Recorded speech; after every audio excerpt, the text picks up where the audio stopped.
નમસ્કાર મિત્રો, અમારી યુટ્યુબ ચેનલમાં આપ સૌનું હાર્દિક સ્વાગત છે। આજે આપણે વાત કરીશું પડછાયો બનેલી સત્ય ઘટના પર।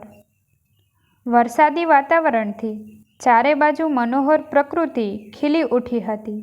માટીની મહેક શ્વાસમાં ભળી રહી હતી, શ્વાસને સુગંધિત કરી રહી હતી। ફૂલછોડ, ઝાડ, પાન લીલાછમ થઈ જાણે હરખથી ઝૂમતા હતા। મોરલાના ટહુકા ચારેકોર સંભળાતા હતા।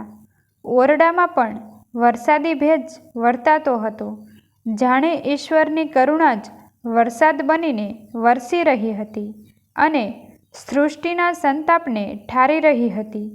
ચારે બાજુ ખુશનુમા માહોલ હતો। બાળકો ઝરમર ઝીલીને પલળી રહ્યા હતા અને એક જણ આ મોસમની મજાને બરાબર માણી રહ્યા હતા। યુવાન હૈયાઓ રોમાંચમાં થનગની રહ્યા હતા અને આ બધા જ દ્રશ્યોને એકીટસે જોતી વીણા પોતાના 5મા માળે આવેલા ફ્લેટ નંબર 506ની બારીમાંથી નિઃશબ્દ અને નિર્જીવ બનીને જોઈ રહી હતી। તેની આંખ આમ તો કોરી ધડાક હતી અને આમ જાણે અનરાધાર વરસી રહી હતી। બહાર જામેલા ચોમાસાથી તદ્દન જુદું ચોમાસું એની અંદર જામેલું જણાતું હતું। એના હાથમાં કેલેન્ડર અને એક જૂનું આલ્બમ હતું, જેના ફોટાને એ વારંવાર જોઈ રહી હતી અને કેલેન્ડરના નંબર ઉપર હાથ ફેરવતા જ એક તારીખ પર એની આંગળી અટકી ગઈ હતી અને એ તારીખ એટલે આજે જે હતી એ જ જુલાઈની 26 તારીખ। બસ એ જ દિવસ જ્યારે વીણાએ મિતેશની આંખ મળી હતી, એ પ્રથમ મુલાકાત થઈ હતી, ત્યારે પણ બરાબર આવું જ વાતાવરણ હતું। વીણા કોલેજથી પરત આવી હતી ને અચાનક વાતાવરણ બદલાયું હતું। ગાજવીજને કડાકા સાથે વરસાદ તૂટી પડ્યો હતો। વીણાનું સ્કૂટર બંધ પડ્યું।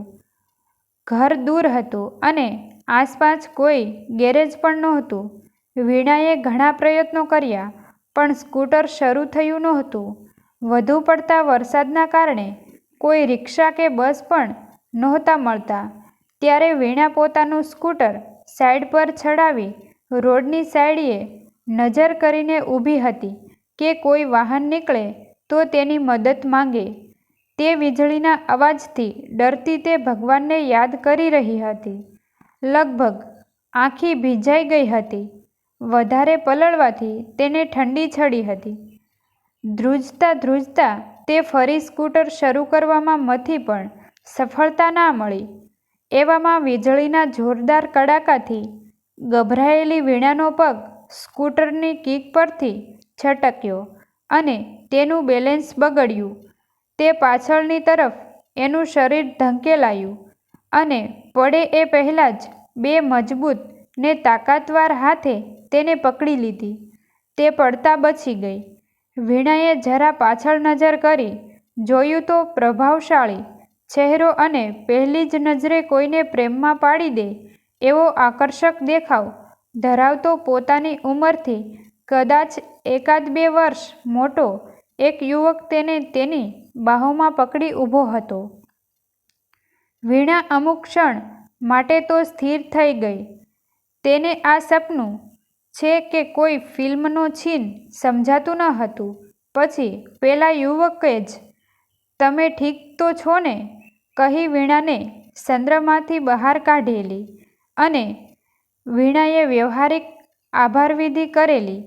પછી તે યુવક જ પોતાની ગાડીમાં વીણાને તેના ઘર સુધી છોડી હતી। "કાલે સ્કૂટર અહીંથી જ લઈ લેજો" એવું કહીને કદાચ ઈશ્વરે વીણા માટે જ એને અહીં મોકલ્યો હોય એવું એને લાગ્યું હતું। વીણા પહેલેથી જ નજરમાં એના પ્રેમમાં પડી ગઈ હતી। માત્ર ગાડીમાંથી ઉતરતા જ તેનું નામ અને નંબર પૂછેલો।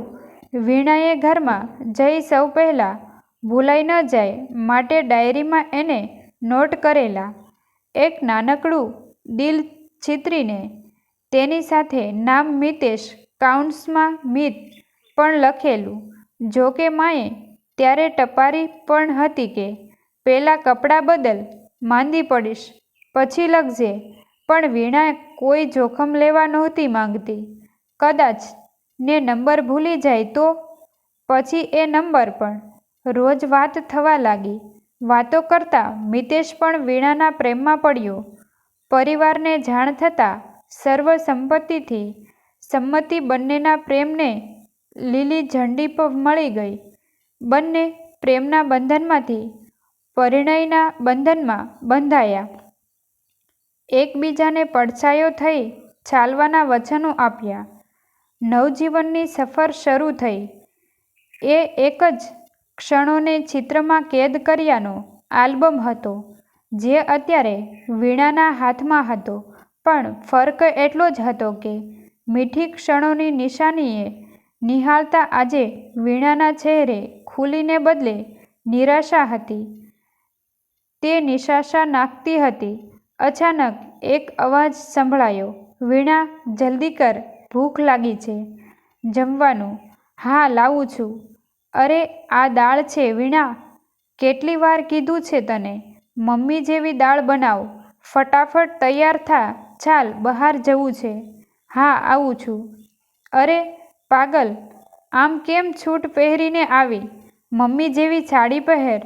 "મમ્મી, તું આને કંઈક શીખવાડ ને, તારી જેમ થોડી પહેરવા ઓઢવાની આવડત. રસોઈ તારી જેવી." "વીણા, તને આજકાલ કરતાં 5 વર્ષ થયા, પણ હજુ એ તારામાં સહેજ પણ મમ્મીની અસર નથી આવી. ક્યારે શીખીશ તું મારી મમ્મીની જેમ?" "શીખી જઈશ મિતેશ, પ્રયત્નો તો કરું છું ને." મિતેશ છણકો કરી જતો રહ્યો. "જવા દે, મારે તારી સાથે ક્યાંય નથી જવું." અચાનક ઘોડિયામાં સૂતેલી દીકરીનો રડવાનો અવાજ આવ્યો. વીણા વિચારમાંથી હકીકતમાં પાછી ફરી. તે પોતાના પિતાના ઘરે હતી. હવે તે મિતેશની પત્ની નહોતી. વારંવારના આવા વ્યવહારનો એક દિવસની એક જ ઘટનાથી અંત આવ્યો હતો. તે આખોય પ્રસંગ વીણાની આંખ સામે તરોતાજા તરવરતો હતો. વાત જાણે એવી હતી કે એ જ દિવસ 26/7 નો વીણાની પહેલી મુલાકાત યાદ આવી હતી.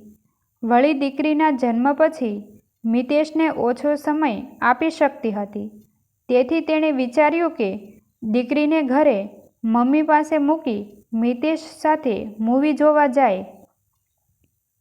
તેણે મિતેશને મેસેજ કર્યો, "જલ્દી ઘરે આવવા." મિતેશ આવ્યો પણ ખરો. વીણા બરાબર પહેલી મુલાકાત વખતે જે રીતે મળેલી એ જ ક્ષણને ફરી જીવંત કરવા એવી જ તૈયાર થઈ. તેણે એવો જ આછા ગુલાબી કલરનો સૂટ પહેર્યો હતો. ધીમો ધીમો વરસાદ શરૂ થયો હતો. મિતેશના આવતા જ તે રસોડામાંથી ગરમાગરમ મસાલા ચા લઈ મિતેશને આપવા આવી. તેને જોતાં જ મિતેશ ઉશ્કેરાઈ ગયો ને ચાનો કપ તેના પર છૂટો ફેંકતા બોલ્યો, "ક્યારે સુધરીશ તું વીણા, ક્યારે? નથી તો ચા મમ્મી જેવી કે નથી તારું ડ્રેસિંગ. આ દીકરીને તું શું શીખવાડીશ? એને મારી મમ્મી જ ટ્રેનિંગ આપશે, એટલે એ એની માં જેવી નહીં, મારી માં જેવી બને." "ઇડિયટ."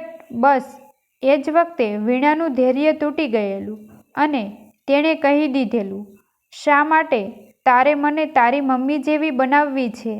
અને હવે આ દીકરીને પણ કેમ તારે એમને કોઈના પડછાયા બનાવ્યા છે? હું વીણા છું અને તે એ જ વીણાને પ્રેમ કરેલો. તો પછી હવે શા માટે વીણા વીણા મટીને બીજા કોઈનું વ્યક્તિત્વ જીવે શા માટે?" "સારું, તો ન જીવવું હોય તો જવા દો તમારા પિતાશ્રીના ઘરે અને જીવો તમારું વ્યક્તિત્વ." આવું બિન્દાસ કહી દીધેલું, જે વીણાને હાડોહાડ લાગી આવેલું. અને ત્યારથી વીણા પિતાના ઘરે આવી ગયેલી. એ દિવસથી ને એ ઘડી આંખ સામે તાદ્રશ્ય થતી હતી. પોતે મક્કમતાથી એકલા હાથે નોકરી કરી પોતાની દીકરીને ઉછેરી રહી હતી. રડતી દીકરીનો અવાજ સાંભળી વીણાની મા ઓરડામાં આવી અને બોલી, વીણા, તારી દીકરીને છાની રાખ. લે, એને તારી જેમ મજબૂત બનાવવાની છે તારે.